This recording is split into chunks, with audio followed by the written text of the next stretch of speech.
Thank you for clicking on this video. Today, I'll be discussing language and race in the UK. The UK is home to many different accents and dialects, both foreign, native, and everything in between, even if the rest of the world only knows of two of them. Oh, what, ladies and gents, comical poem, suitable for the occasion, extemporized and thought up before your very eyes. Sir, if I may make so bold, a major crisis has arisen in your affairs. Yes, I know, Blackadder. I've been pondering it all morning. You have, sir? Yes, socks! Run out again! With all of this variety also comes a very real issue of language and accent bias, which if you're used to my channel by now, goes back a very long time and is very complicated. In this video, I'll be exploring how this plays out for black people both on these shores and in Africa and the Caribbean, what's lost through language suppression and what survives. So much of a culture, its people and their mindset is reflected in the language. In English, everything from science to law to religion takes heavily from ancient Greek and Roman societies, a testament to their enduring influence across the Western world. Look at the words echo, nemesis and narcissist, for example. These words may seem like they have nothing to do with each other, but they all come from interconnecting figures from ancient Greek mythology. Narcissus was an apparently devastatingly handsome young man who broke Echo's heart when he rejected her after she'd been following him around, repeating everything that he said to get his attention. Seeing all of this go down, Nemesis, the goddess of revenge, punished Narcissus by leading him to a pool where he caught a glimpse of his own reflection for the first time in his life and fell in love. Unable to tear himself away, he melted on the spot.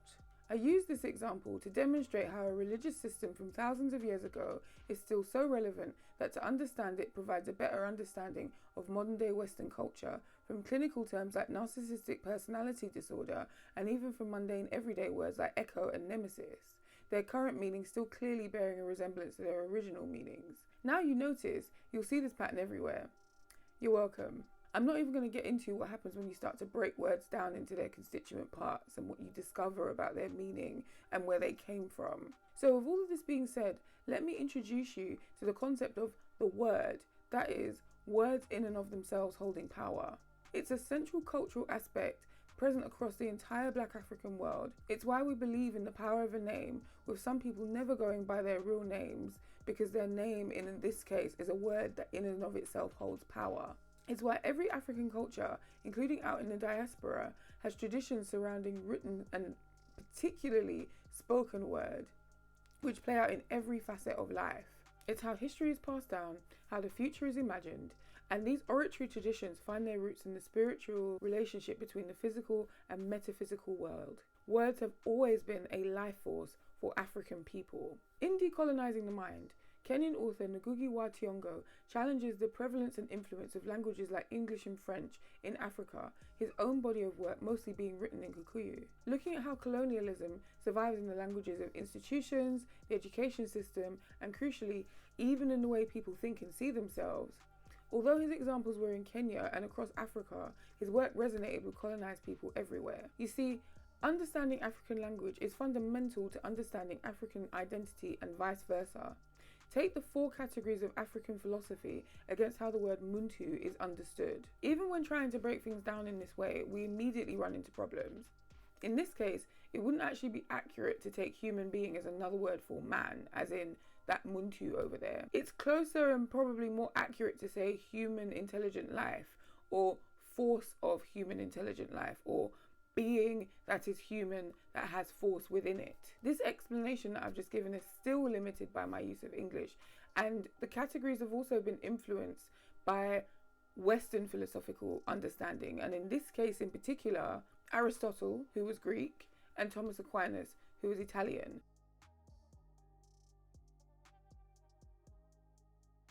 These isles' many regional dialects developed over a period of at least 1,500 years, often in relative isolation from one another for most of that time. Many things factor in, and the diversity of English dialects was noted as far back as the year 730 AD. 1,000 years ago, English was actually the language of the common people, as the Norman conquest had introduced French as the prestige, and this, alongside Latin, was the language of law, religion, and education. Funnily enough, English is also a non-native language, itself having developed from what was brought over by the Anglo-Saxon invasion. Around 500 years later, roughly at the midpoint between the Norman conquest and present day, we now start actually seeing English being used in elite settings. That said, there was no stigma yet associated with any particular accent or area, nor any consensus on what was considered correct English, and people of all kinds of dialects took up high social positions. This shifted, however, in the 18th and 19th centuries, as class status now needed a degree of performance, including rules around etiquette and language use. By the Industrial Revolution of the 1700s onwards, grammar and pronunciation manuals started appearing based on the dialects of Oxford, Cambridge and London, standardizing this as the way to speak in order to be seen as educated and of good social class. It was also around about this time that you started to see extensive marginalization of dialects associated with the working class. Some of the earliest work studying the many different working class dialects was that of linguist Alexander John Ellis, active during the height of the Industrial Revolution. Himself from a wealthy upper middle class background, in the 1870s he conducted a large-scale linguistic survey, the first of its kind, documenting working class accents and dialects in 500 locations across Britain and Ireland, his findings still being relevant to this day. Ellis also came up with the term used to refer to that Oxford, Cambridge and London prestige, which was received pronunciation, its original meaning that which is taught or instructed, received. As well as working class marginalisation in England, the 19th century saw extensive language suppression beyond its borders, like the time the government and church tag-teamed to implement the English-only national school system in Ireland, or the time when the government started a Welsh not practice in schools in Wales. Within a few generations, the majority had lost their ability to speak Irish and Welsh respectively, the legacy of which persists to this day.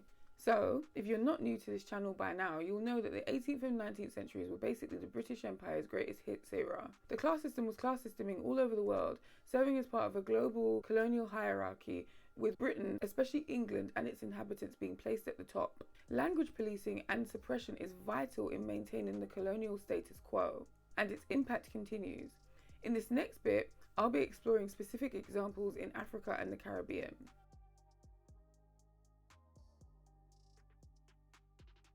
Before emancipation, the majority of African people in the Caribbean practiced traditional spirituality, which was an entire cultural system and not solely religious in nature. At the same time, enslaved African people were also legally barred from entering or being baptized into a Christian church, effectively rendering it illegal for them to practice the religion even if they wanted to.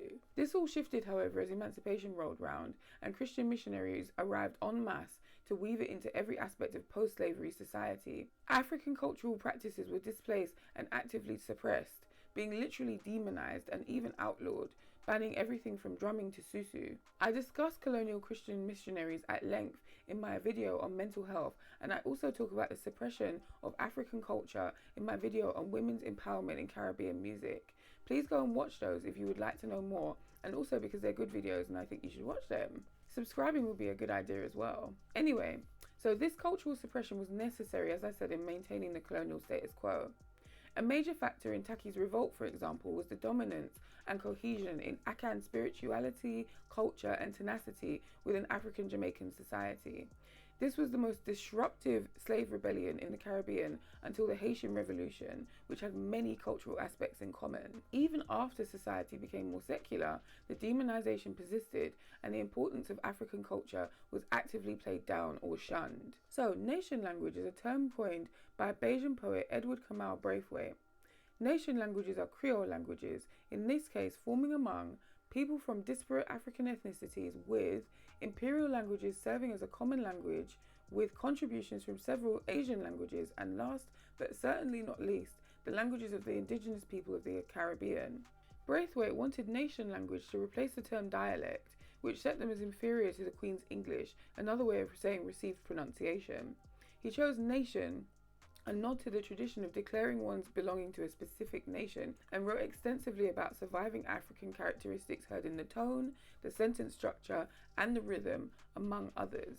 In contrast with the Queen's English, nation languages were and still are seen as incorrect or broken, a sign of low class or low education, despite, for example, in Jamaica, almost everybody being bilingual, particularly the black majority. Patois is basically a first language, but does not have official status, even though it gets used in official public notices. Stay home. Some people don't understand that. Tana your yard.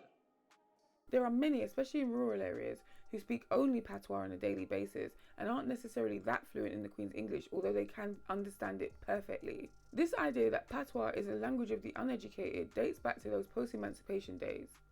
West Indian societies were deeply racially and class segregated, and public services were underdeveloped or non-existent. Black Africans, while no longer legally enslaved, made up most of the underpaid peasant labour force, and the British also brought over thousands of labourers from other countries, especially India, placing them in contracted bonds to make up for the so-called loss in manpower emancipation represented. For the majority among these groups, formal schooling was out of reach. Meanwhile, the middle class was made up of either white people or the mainly mixed descendants of enslaved Africans. They tended to be well educated, attending the same schools as the white plantation and colonial elites.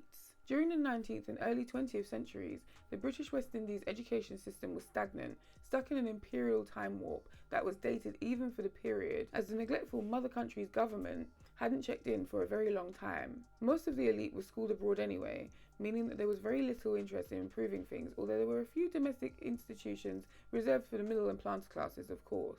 This remained overwhelmingly true for about a century, right up until the Second World War. This being the case then, there was no way for people to pick up the King's English at school, and so naturally, patois remained the dominant language of the people. As the independence movement geared up, and the middle class now included darker-skinned African people, the imperialist curriculum had a bit more reach, although it was still largely exclusive. A legacy of all of this persists today, as there is a huge disparity in the quality of education between elite and state schools.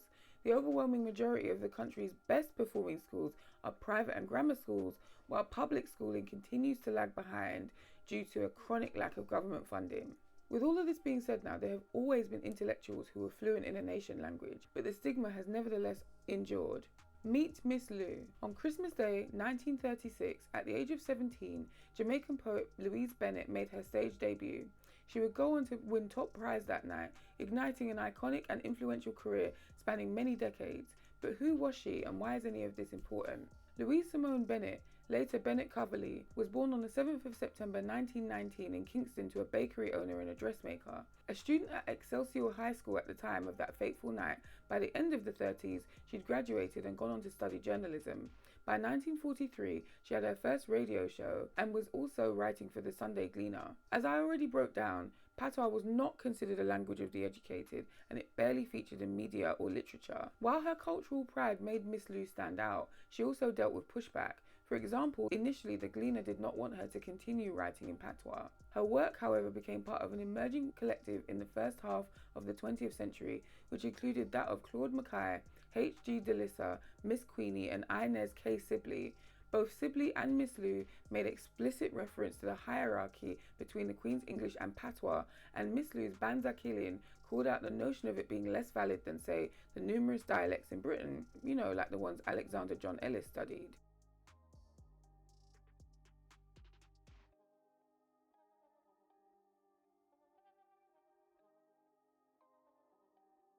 Despite it being unusual for a woman to have such a high profile at that time, and despite the stigma patois had, Miss Lou was hugely popular among the Jamaican people themselves, and patois started to show up more and more in media over the coming decades.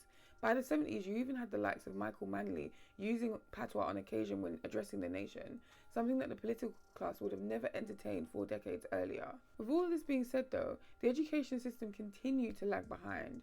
It was only in 1979 that the practice of sending exam papers to the Cambridge Overseas Examination Board ended. You could say that the Jamaican education system gained its independence even after Jamaica itself. To this day, the debate continues on whether patois should feature in schools, despite advocates saying that this would make huge inroads in bridging the attainment gap. During his time as Prime Minister, for example, Bruce Golding said that teaching in patois would essentially be admitting defeat in English. As for Miss Lou, she enjoyed immense success and recognition in her career, spanning multiple countries, including becoming the first black woman to have her own radio show in the UK, as well as co-directing a musical in Harlem. When she returned to Jamaica in 1955, she became a national treasure in Jamaican radio, TV, and journalism, winning multiple awards and academic acknowledgements. She passed over on the 26th of July 2006, aged 86 in Toronto, and was laid to rest alongside her husband in their native Jamaica.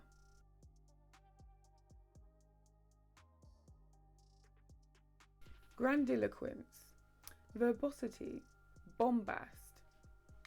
So apart from being among my favourite words, these are all, perhaps ironically, synonyms for wordiness. That is, the liberal use of indulgently long, fancy, complicated words. It's a feature that shows up in the English of a lot of the former colonies, particularly in politics and literature. Grandiloquence is often criticised for its perceived pomposity, its denseness, and its dated tone.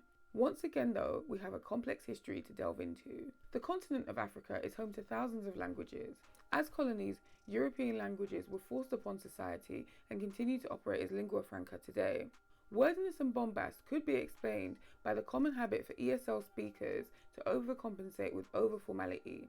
Despite its official status, English was never the people's first language. In Black Skin, White Masks, Frantz Fanon describes the use of bombastic language as an attempt to overcome and disguise the black inferiority complex and to prove one's equality to white people. He was describing the situation in the French Antilles, but it rings true everywhere. In some former colonies like South Africa, language diversity is legally embedded, coming after years of sustained language suppression. In others, however, like Nigeria, English continues to be the de facto official language. Pidgin is now the most widely used language, however, in Nigeria, with over 140 million, which is more than those who speak standard English. Pidgins, while very different from patois, are Creole languages, formed in societies like this where different languages are spoken. Pidgin is somewhat stigmatized in Nigeria, although it's also the main language of popular media and shows up occasionally in political advertising as well. No work, no food, no house, no light. The small water then they bring now so dirty they pull am. The small money I they get now social transport they chop am. School low, na headache, hospital no work, I tire for life. Oh. Even Prince Charles spoke Pidgin during a 2018 visit to Nigeria, because we all know how the royals like to get down with the people. And having finally made it back here, ladies and gentlemen, all I can say is that God don't butter my bread. As they say out here, if life they show you pepper, my guy, make pepper soup. I guess. In some former British colonies, English has connotations with class status and education. In these countries, schools teach mainly in English and it's prioritised over native languages, which get called vernacular. Schools even go as far as banning these languages in the belief that they'll get in the way of learning English fluently, an attitude that persists everywhere, including the UK. In Nigeria, a consequence of this has been the gradual decline in the ability to speak these languages, especially in the south. I'll talk about the reason for the regional difference in a bit. While elites have existed long before the arrival of Europeans, hello, Mansa Musa, for example, the westernized colonial elite began to properly form in the 1700s. English and other European languages like Portuguese had been heard in the area even earlier, as far back as the 1500s, as the transatlantic slave trade was taking over coastal areas like Badagry and Calabar. As European power expanded, so too did the elite, now including the children of clan elders and chiefs, as well as African traders. They received Eurocentric educations, often going to school in Europe, grooming them to become society's powerful intermediaries between the colonizer and the majority. Institutions like the Makerere College in Uganda or the University of Ibadan in Nigeria were established all over Africa, also to serve a colonial function. Funnily enough though, it was from these institutions that early nationalists and anti-colonialists emerged, and by the mid-20th century the student movement had grown as the lower middle class were also attending these schools. Paradoxically, as nationalism grew, the status of English remained high, as it was a unifying force as well as an indicator of one's education. In now Nigeria, this plays out very specifically due to the regional differences, which are a hangover from the colonial era. Schools in the south, at this point known as the Southern Nigeria Protectorate, were founded mostly by Christian missionaries, an exercise mobilized across the empire as I've touched upon earlier. 2 years before the Berlin Conference, the colonial government mandated English as the language of education in the Protectorate, which was met with pushback in the southwest, prompting a U-turn, but then the Berlin Conference ratified British rule, ultimately speeding up English's dominance. By the time Lord Frederick Lugard merged the two protectorates to form one Nigeria in 1917, the South already had several popular English language newspapers. In the Northern Nigeria Protectorate, Arabic and especially Hausa were long established lingua franca, and at this point Hausa had been the language of administration for at least 100 years and had a large number of speakers. Lugard therefore opted instead to impose indirect rule, which in theory worked behind the scenes with rather than against the Islamic Caliphate. Although Christian missionaries featured little, one of their education system's most powerful figures was Swiss missionary Hans Vischer, for whom preserving culture was one huge social experiment, a change from what you would normally see across the empire. Lugard, who wasn't sold on the idea but was cash-strapped, didn't overtly meddle, but he did employ manipulation tactics, like the time he offered financial perks for schools who performed well in English. Northerners weren't keen, despite the attempt, so Lugard created policy reserving English only for the sons of chiefs instead, quietly creating an elitist bubble around its usage, particularly in the northern corner. In the southern end, however, things were very different in the region known as the Middle Belt. The Northern Protectorate schools may have been mostly government-run, but the Middle Belt was an exception here.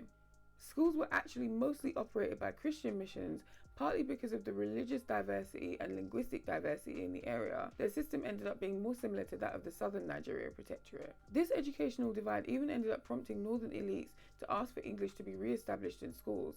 This time, Lugard and the Home Office refused. By independence, the systematic dismantling of indigenous languages had done its work. English became a requirement for university entry, cementing it as a language of social mobility. Since as far back as the 20s, Nigeria's government has made several attempts to reverse the neglect, and today, Nigerian languages, normally from a choice of Hausa, Igbo or Yoruba, are taught at school, although standards in teaching of these languages remains inconsistent. French as a language is actually better resourced and more popular in schools, most certainly because of how useful it is in connecting with Nigeria's many French-speaking neighbours. Arabic also continues to be a major additional language for millions of Nigerians. As things stand, as many as 10% of Nigeria's population speak only English, excluding Pidgin, with this number increasing. Bear in mind that the official population of Nigeria sits at just over 200 million. That all said, for the sake of balance, I think it's also important to note that English continues to be an important symbol of unity in what would otherwise be a culturally disparate place. I also need to say that a large amount of media and official correspondence is available in Hausa, Yoruba and Igbo due to the special status that these languages have owing to government reclamation efforts. So to recap, we've looked at how English's position in colonial and post-colonial hierarchy might create the conditions for bombastic language. I also want to quickly explore another idea, this idea being pragmatic transfer. Dexterity in English and knowing when and what to emphasize was, and in many ways still is, a way of signaling to people that you are intelligent with something worth listening to, especially for high-profile people like those found in politics. Is reflective of the fact that Nigeria still wallows in a state of medicinal statism, cankerous tribalism, ethnocentric chauvinism, syphilitic parochialism, epileptic nepotism, catalyptic paracboism, and state brigandage of the bluest dye. If you know anything about African languages, though, you will know that English is not the only language that appreciates such dexterity, or not even the one that appreciates it the most. I'm going to do my best with my non-linguistic expert self, but basically across Africa, the art of oratory, that is public address, eloquence and speech itself, is highly valued, and being able to expertly use proverbs, innuendo, riddles and wordplay goes back much further than colonialism and European contact. Direct translations into English, therefore, often don't hit with the same gravitas, the same impact that you might want, and so the use of bombast can be a way around this.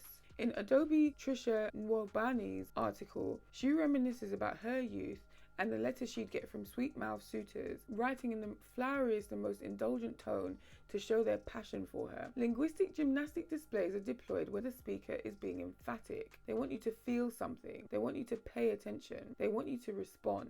Perhaps an example of the word at play.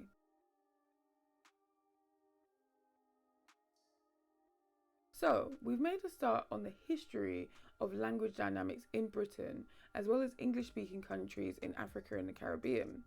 But everything I've set out so far happened so long ago, or happens in a different country. It's not relevant to modern-day UK, is it? Well, perhaps it's obvious given how I set that one up, but actually, it thrives on to this day in the UK. On the one end, you have the unofficial annual tradition of some rag journalist scribbling a listicle on the back of a used piece of toilet paper, ranking accents from best to worst and calling it news. And on the other hand, there have been multiple studies looking at accent bias, the most recent being in 2020, revealing that attitudes haven't changed that much in the last 60 or so years. Accents typically associated with the middle class, such as the received pronunciation or Edinburgh varieties, typically have the best public perception, whereas those that are associated with the working class, like Scouse, Brummie and Cockney, fare poorly. That same study also showed that the least liked and trusted accents are the ones associated with minoritized groups. I, for one, was shocked, I tell you. Accent discrimination is covered in equalities law, but only for country, not for region or class. Here feels like a good time to explore the double act of racism and classism or intersectionality of your fancy. And to do that, I'll introduce you to a dialect you're familiar with, even if you don't realise it. MLE. To get there, follow me down this rabbit hole where I discuss working class London accents. So, Cockney is a term that dates back to when London just meant the walled part, the bit that we now refer to as the City of London, not the rest of London, because most of London wasn't actually London, and the UK's numerous internal technicalities exist to confuse. Anyway, back when it applied to those living within that boundary, it actually started off as a mild insult and gradually evolved into being linked with the working class in the East End, especially in present-day Tower Hamlets, Hackney, parts of Newham, Waltham Forest and Southwark, all originally outside the ancient city limits in the old counties of Essex, Middlesex, Surrey and Kent. Remember Ellis and that survey? Using his map to look at the area corresponding to present-day London, he found several distinct dialect areas, Cockney being one of them. Its origins aren't fully understood, but even all the way back then, Cockney served as an example of a working-class urban dialect with foreign influences, in this case, Yiddish-speaking Eastern European Jewish immigrants. It actually has a lot in common with received pronunciation as well, believe it or not. More recently, Cockney has been used interchangeably for either the East End accent or London more generally, and increasingly the South East area as a whole. Due to mass movement from London out into the home counties, especially Essex, Kent and Hertfordshire, the stereotypical accent is now more readily found in these areas than the traditional East End. I always think though, like, it's a bit mad, like sort of when this gig ends, you know, maybe later on you'll talk to some people that go, oh right, how was that gig? You'll go, yeah, fine, bit wordy. I'm relieved. It's so weird because Brian said to me yesterday, you're so calm today. And I had great fun in rehearsals. You saw when I fell over. Yeah, it was, it's basically a documentary about us 3 months in America, travelling around, you know, just everything we went through, all the shows. Yeah. So it should be good. Because I'd rather than gun me down and then me look at them and go, you're an idiot, because I never meant that anyway. So you're gunning down something I didn't mean, so it's irrelevant to me. It's like an alter ego that I can give to them. Listen to Ryland Clark. If you're unfamiliar, he's about as archetypally Essex as it gets, but he was actually born and spent at least some of his childhood in Stepney, which is in East London's Tower Hamlets. Bling is in, so that's what we're going to start looking at today. A little bit of sparkle in your thing. So we're going to get Anne-Marie out. Anne-Marie is looking absolutely gorgeous this morning. She's got some beautiful, beautiful earrings now. Chandeliers, the Pat Butchers are in at the minute. This is what we're looking for. She's got some gorgeous ones from Dorothy Perkins. Today, London's main working class dialect is actually MLE, or Multicultural London English. Although there are still some young Cockneys around, listen to this clip of 23-year-old Scarlett Harlot from the Isle of Dogs, which is in the same borough as Stepney. But I did get Google to say it for me, so hold on a minute. Just pretend you don't hear me. Sassafranisto. I'm butchering your language, I'm so sorry. Sassafranisto. I sound French. Is that how you pronounce it? Is she doing it right? We don't know with this Google. Sassafranisto. How about that?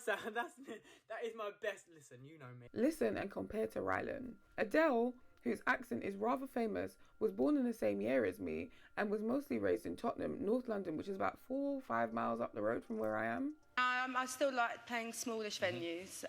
I get in trouble for not playing bigger venues, actually, because there is quite... People get pretty pissed off that I don't play bigger venues. Because they can't get tickets, I guess? Yes. Okay. But I've been playing amphitheatres, which are outside, and they're beautiful, and you get to see the audience when you go on. But no, I mean, I'm not a massive fan of touring.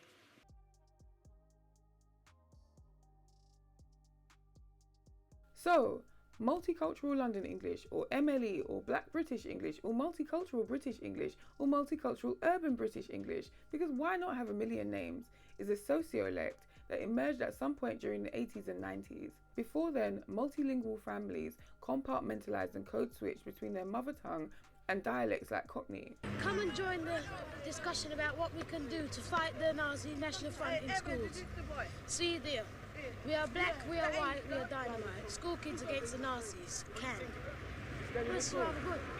We're sick of what's going on in school, you know, all the racism and all this. Because most fights which happen in school are caused by racism, right? It's not just by jealousy or hate or something which cropped up between them. It's mostly racism. And you mostly find all the fights going between two different races. And the headmistress constantly keeps on saying that, you know, let's be one big happy family. Yeah. And it's really depressing, it is. I don't think a lot of them bit is that because they're haters or anything, but when they're unemployed, they decide to blame it on us. I just think the National Front wants someone to blame for what's happening to the country at the moment. They don't just want someone to hold the can for them. Yeah. No harm them sweet, yeah.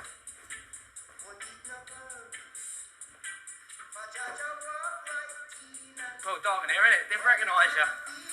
Sorry about that, boss. It's the big light, innit? You know that's usually too bright. Yeah, right. Too bright. Yeah, you all dressed up. Hello, love. Listen, boss, we're not stopping, yeah? We just popped in on our way home. Feeling our phone on my live.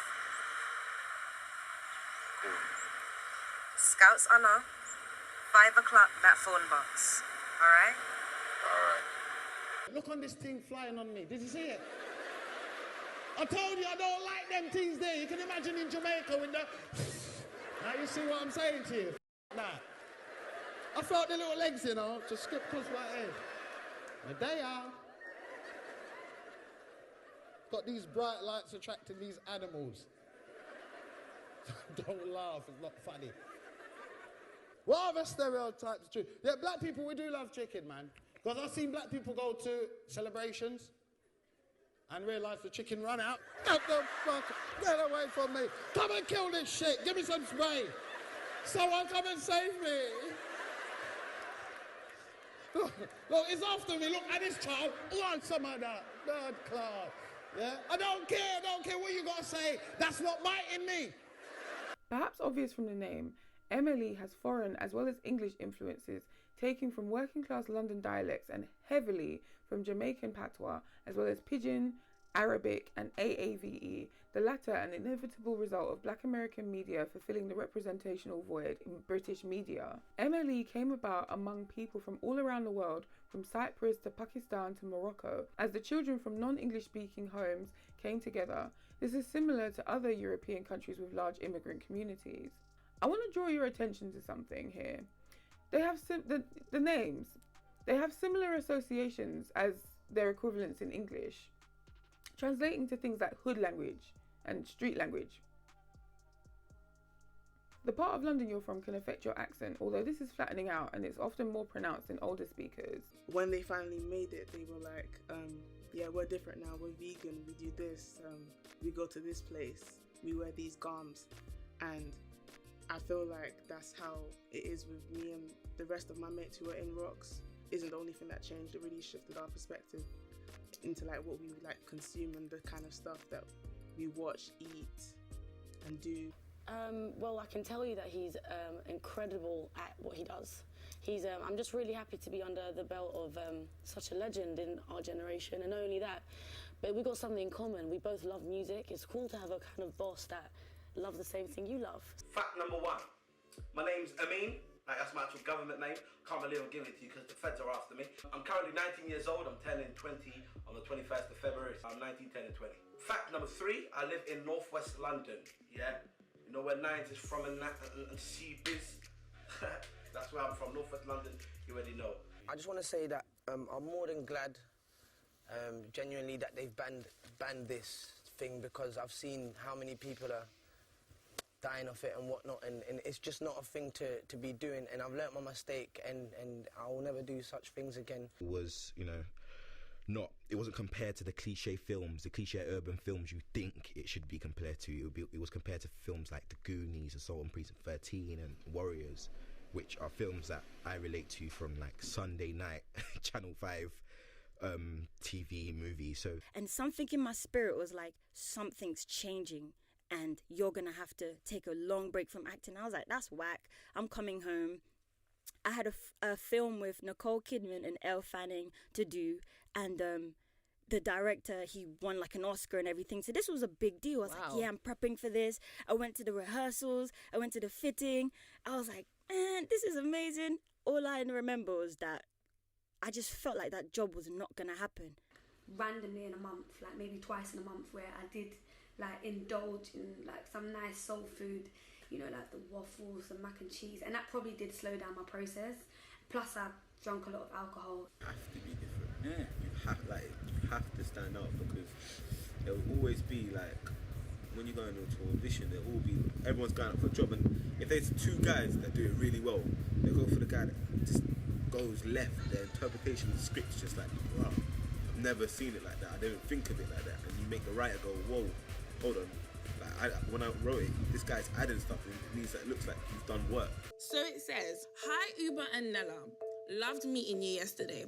I've attached some pictures and videos that Will sent me. He told me he's currently in Paris with work for a few days. So where should we start? When I was in college as well, college, I got introduced to EMA. Oh my gosh, EMA, Education Maintenance Allowance. Yeah, this was to help you, buy books, you know what I mean, help you for your studies. I wasn't hearing that. All I was hearing was free money. Hold on, so what? Hold on, wait. So what? I get money to what? Just to go college, yeah? Nah, sign me up for that, bro. Sign me up. £30 a week.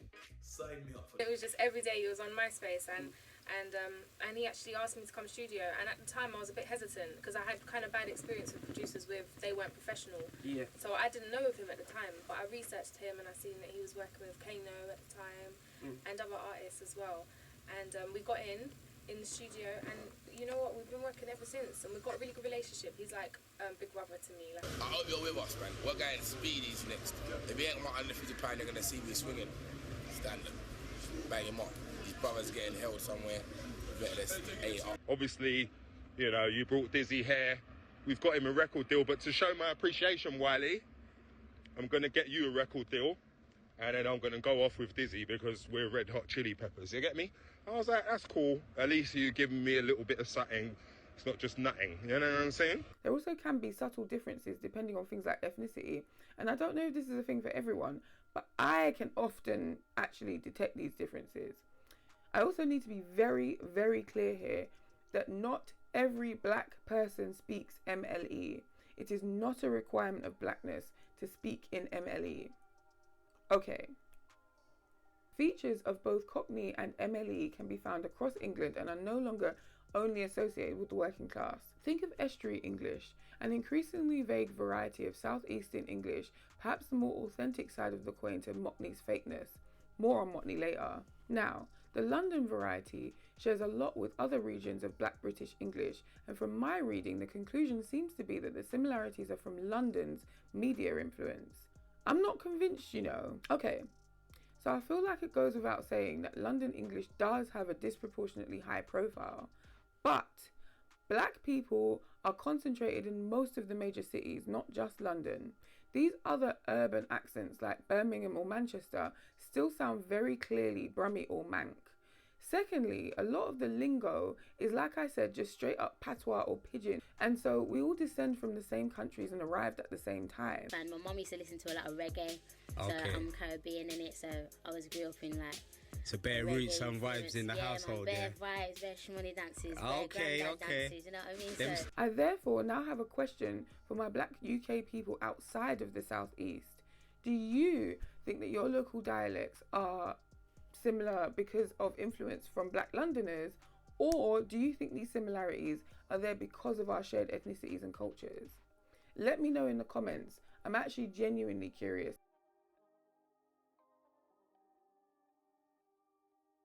Speakers of MLE, as I'll refer to it in this video, even though I personally don't like the term, can face criminal stereotyping and discrimination in schools. Going back to the 60s and 70s, when black children were labelled as educationally subnormal, the education system has racially discriminated against anything other than the use of standard English, both at school and in the home, often citing or preempting speech issues as the reason for them being incapable of learning. However, when I was checking out a study looking at speech across a nationally representative group of children aged 7 and aged 11, it revealed that black children are either at the same level or even better when compared to their white counterparts. Deprivation and a wide variety of home learning approaches have been factored in, and yet these were the findings. I gotta be honest with you, I've come across this idea. Anecdotally, I've personally come across the idea that black children are actually precociously articulate a whole lot more than the opposite. In fact, even if I can't find the data, we are an understudied group in this country after all, especially for things like this. I've seen and experienced adultification in reaction to this advanced or so-called grown way of speaking. Despite there being little actual evidence to suggest that black students are verbally behind, MLE is often restricted or banned nonetheless, especially in schools with high numbers of black students. Up until recently, children moving here from Africa and the Caribbean would often be placed in a year lower than their age group. I don't know if this is still happening, by the way. Someone who's still in school, let me know, because it was definitely common when I was at school. As well as language discrimination, black children also deal with other forms of colonialism in the school system, such as hair discrimination, higher rates of permanent exclusion, and a misrepresentative curriculum. Criminalization of MLE is extensive. While researching for this video, I stumbled upon a blog from a linguist who is apparently an advisor and a translator to the police and other agencies. Now, what I can say right away is that the whole thing gave me voyeuristic anthropologist vibes. I kind of felt like I was reading about a nature observation. He's meant to be providing a glossary of criminal jargon, so why did he include words such as banger, bars, bruck, bits, car in the same list as burner and dark? One of these literally means because. His definitions were accurate, I suppose, but the conclusions he drew were basically like me implying that standard English is inherently criminal and violent because it has words for steal and murder. So I remember in one of my old jobs, there I was sat as a non-frontline, non-decision making ass member of staff, having to sit and listen to this group of managers as they read off a Mopac list of words like bait and nuff that they got off the gangs matrix. There they were, deciphering criminal code. And meanwhile, there was me thinking of all the people minding their business who speak this way every day. The West Indians who need only open their mouths for criminal youth speak to come out. The criminalization of innocuous elements of Caribbean and more specifically Jamaican culture has been happening for ages, a theme that shows up a lot in my videos. Check out the one on demonization of black nightlife as there are a fair number of overlaps there. Speaking of this gangs matrix, it's a police intelligence system set up after the 2011 riots by then Mayor of London Boris Johnson and his Eton and Oxford bestie, Prime Minister David Cameron. The majority of those in the matrix are young black males between the ages of 12 and 24, and despite its supposed purpose being to track serious crime, 35% had never committed a serious offence. Bearing all of this in mind, the definition of gang, the very reason for its being, is vague. There is no consistency in how the term is applied and used, and the indicators used to pick out potential gangs are often just indicative of youth or identity, or else they conflate race very blatantly. So indulge me here in this data protection moment. This is my last little bit about this gangs matrix. But they also have no procedure in place for when they need to delete or amend info, meaning they're lugging around reams and reams of out-of-date, irrelevant or incorrect data about people, especially children, for literally no reason at all, which is a massive no-no and has been flagged as a risk by the body who issue fines for data protection breaches. There are in fact a lot of data issues, and it's so bad that the Met are being sued. Gotta get them somehow, I guess.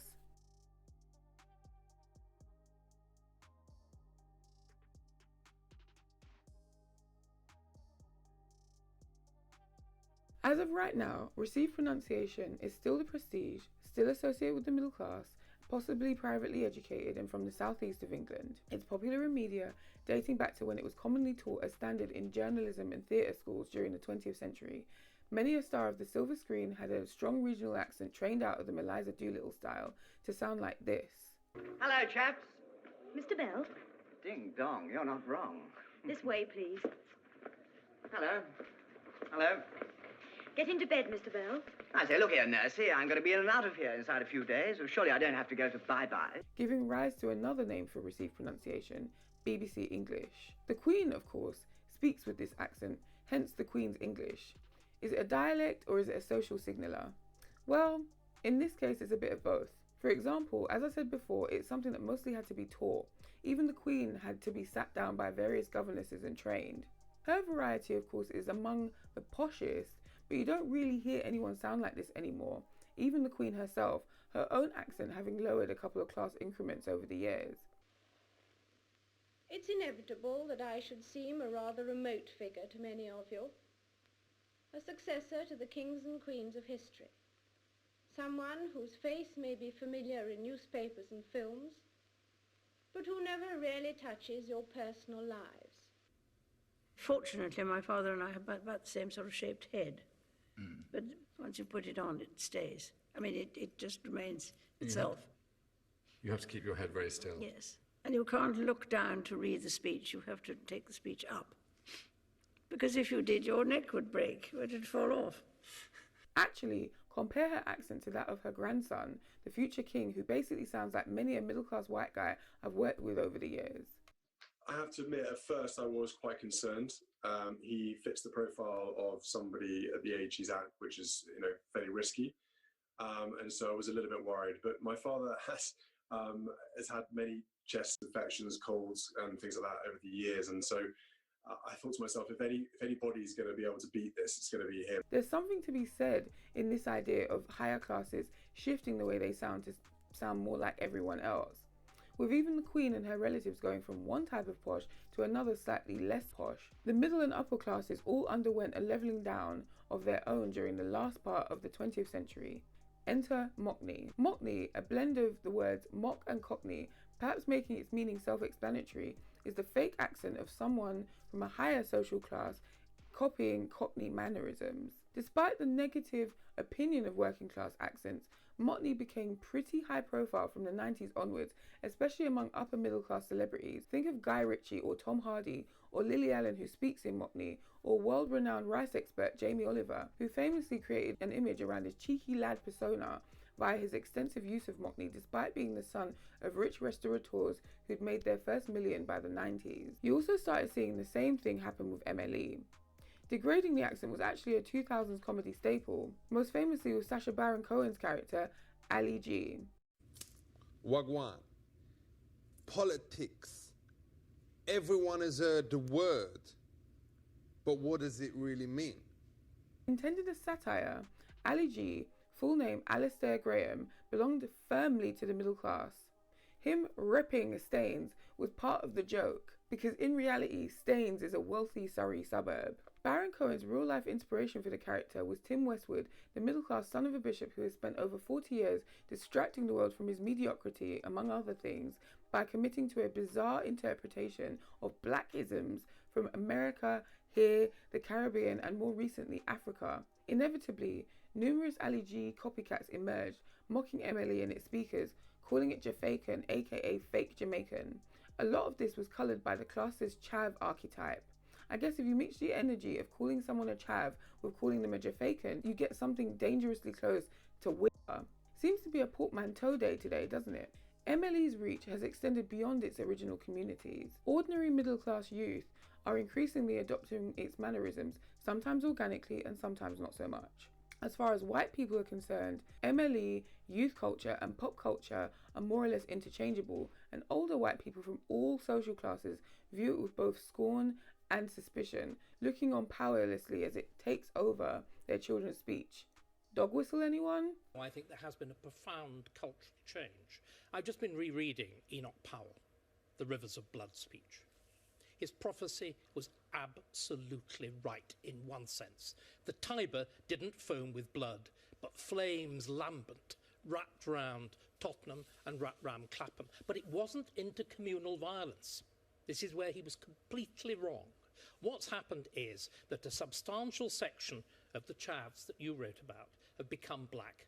The whites have become black. The tendency to label and commodify everything black as youth culture creates a scenario where the things that black people of all ages say and do are now associated strictly with the youths and with phases and with whatever is popular and transient, because it's everybody's now. Youth culture, in its nature, consumes and moves on quickly, changing shape constantly because, well, the cohort of young people itself is changing constantly as one group ages out and another replaces, a relentless and never-ending conveyor belt waiting for the next batch of consumers. Therefore, something that has a history, a culture with at times a right way and a wrong way to go about certain things will now have you arguing with some wrong and strong kid from Horsham about what roadman means, because in their eyes the term belongs to them due to the consumable way they came about it, probably via something they literally bought. Look at how they're trying to do soft life dirty. Look at what happened to the word woke and other AAVE terms in the United States. This is an issue not necessarily because they're wrong, but because of the influence their demographic has. Their wrong can quickly become the new right, validated by the meaning evolves crowd. At the same time, black people internalize these ideas about language. Look at the fixation some people have with correcting and despairing over Freshie's English. Or how about the way many judge themselves and other black people's articulation, professionalism, and even maturity levels, dropping certain non-slang words and phrases and expecting others to do the same. I actually make my own mental distinctions between slang and dialect for this very reason. Slang can be a lot more temporary and transient and a lot more circumstantial, whereas dialect is just, how people speak. Can't really outgrow using the word bait, for example, because it's not slang. Okay, so applying the British way we use that word, tell me exactly what it means and give me some other one-word alternatives. You can't, can you? Because it's literally perfect for what it is. It's part of a dialect. Channeling Miss Lou, MLE is just as valid as Scouse or Glaswegian, and speakers shouldn't have to hide their accents or grow out of the words they've been using their whole lives. By the way, I've already said MLE is a term I dislike. If you were to ask most people what Emily is, they say, who's Emily? I don't know no Emily. But hey, it's less racist than Jamaican, and also it's stuck in my head now. So typical Londoner, I guess. For those not in the know, here are a couple of the different ways that bait can be used. So you can either say something like, oh, you're so bait, as in the person's like indiscreet. Roughly, that's what that means. Or it can be, oh my God, he's so bait, as in like you're out with them and every like half a meter they're bumping into someone they know, they're bumping into someone they know, they're bumping into someone they know. That's bait. You're a bait person if that's what happens to you. And those are just a couple of the uses. That's just off the top of my head. This is unscripted. Something I find interesting about all of this is that while our mannerisms are copied by white people when they're trying to be cool, that wasn't even necessarily the case for black people ourselves. Not even the cool ones that were being copied. Up until about the 1990s, you didn't really hear black artists in the UK performing British accents, not like how you do now, even with homegrown genres like Lovers Rock. I want to make it clear at this point that I'm referring to artists that had British accents, not those who didn't, just in case. So sometimes you used to hear people rapping faux American accents, especially if their record label made them. Hey yo, this is J-Rock, and I got more skills than average. Put us together, man, we're more than. And now it's only more money and it's more madness. Stuck up on a daily basis. You travel so many places, but all I wanna know is if these girls are trying to live. Mark Morrison's genuine accent, which had come from his transatlantic youth, only added to his appeal. Song, how I wrote it was it's more like a love relationship, boy and girl, and he wants to go into a higher elevation and she has no confidence in her man, so she leaves him for another. He becomes a Mac. She wants him back, but it don't happen like that. Continental African terms were relatively rare in British music until the 2000s and 2010s in particular. This is what made the likes of Rodney P and Smiley Culture pioneers in that sense, because they performed in the way they spoke in real life. It's I, Smiley Culture, with the mic in my hand. Me come to teach you right, and not the wrong in the Cockney translation. We ball out, yo, while Cockney say, oi. What Cockney call a jacks, we call a blue boy. Say Cockney have mates while we have spar. Say Cockney live in a drum while we live in a yard. Say we get yam while Cockney get captured. Say Cockney say governor with a big boat, yeah. That first and second generation code switch, free from the authenticity inferiority complex. Whether we'll ever be free of the colonial inferiority complex, however, remains to be seen.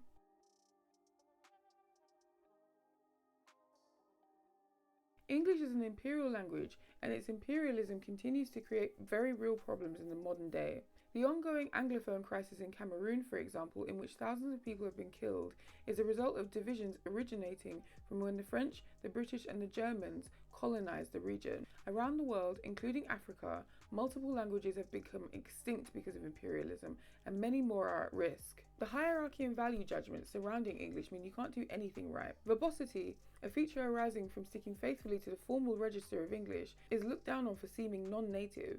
Well, perhaps the energy for all things surrounding the word is why verbosity even shows up the way it does in African English. Wole Soyinka, one of the most important and well-renowned Nigerian writers of the 20th and 21st century, is known for his grandiloquence. Writing mainly in English, his work explores Nigerian society using poetry, satire, Yoruba proverbs, folklore and spirituality, while constantly shifting in tone and register to place the reader right where the characters are. Perhaps even the language snobbery we unfortunately direct at one another ultimately comes from how dear language has always been in our cultures, long before European contact. English is an imperial language. The case has been made that speaking it represents a deep loss in connection to culture. This is inarguable. However, loss doesn't necessarily mean irretrievably or permanently broken. I find it fascinating how much of a full circle moment MLE is. Our ancestral lands and cultures were colonized. We were then pushed to emulate the British middle class and their mannerisms. Our languages, both the ones we kept hold of and the ones that arose from our circumstances, retained the features that colonization had worked so hard to snuff out. The energy, the spirituality, the word.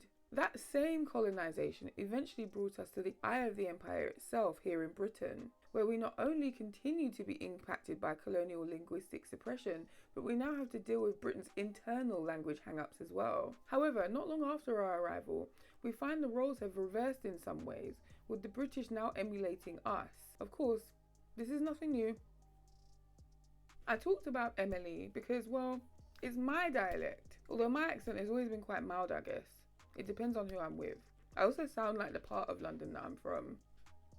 Again, sometimes it's stronger than others, but you know, it's there. MLE's reach has gone international, and it's increasingly understood to be a dialect legitimately all on its own. We've gone from just anybody giving it a go. Lexi, innit? Becky's cousin. It's alright, there's no reason you should. I was 2 years younger than you, and you... I left in year 11 while you were still in sixth form. Good old boys, trying to girls in year 10. So what do you want to see her for? I thought she might know something about who's after me. Yeah, she might, but I ain't seen her. No one has. She's off, innit?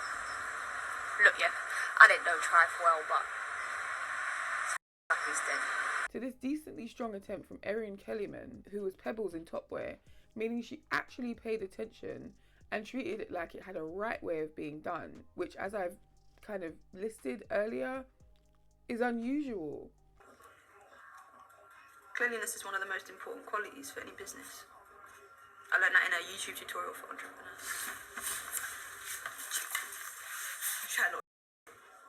Do you know that? You're supposed to keep your workplace spick and span so that your workforce take pride in what they do. You've got to be the change you want to see in the world. I'm seeing a lot of stress in you, Farah. You can tell from the way you carry yourself. Mad toxins. You need to do a juice cleanse. That said, mockery of black languages still shows up unfortunately in media, and nowadays it's even perpetuated by black people. Then ooh, well, I'm Carol. I can put tool picnic in your barrel. Even when it's being recognised as a legitimate dialect, people still get it wrong. This recent Guardian article, which came out while I was already halfway finished writing this, tries a bit, but please, Wagwan is not slang. It is from a language that is older than the writer and older than the Guardian itself. Whatever language we speak, native African, foreign colonial, or something in between, we twist it and turn it into any shape, any which way we need it to be. And from poetry to proverbs to wordplay, the word continues to thrive. And on that note, I'll end it with something I mean every time I say it. Thank you for watching.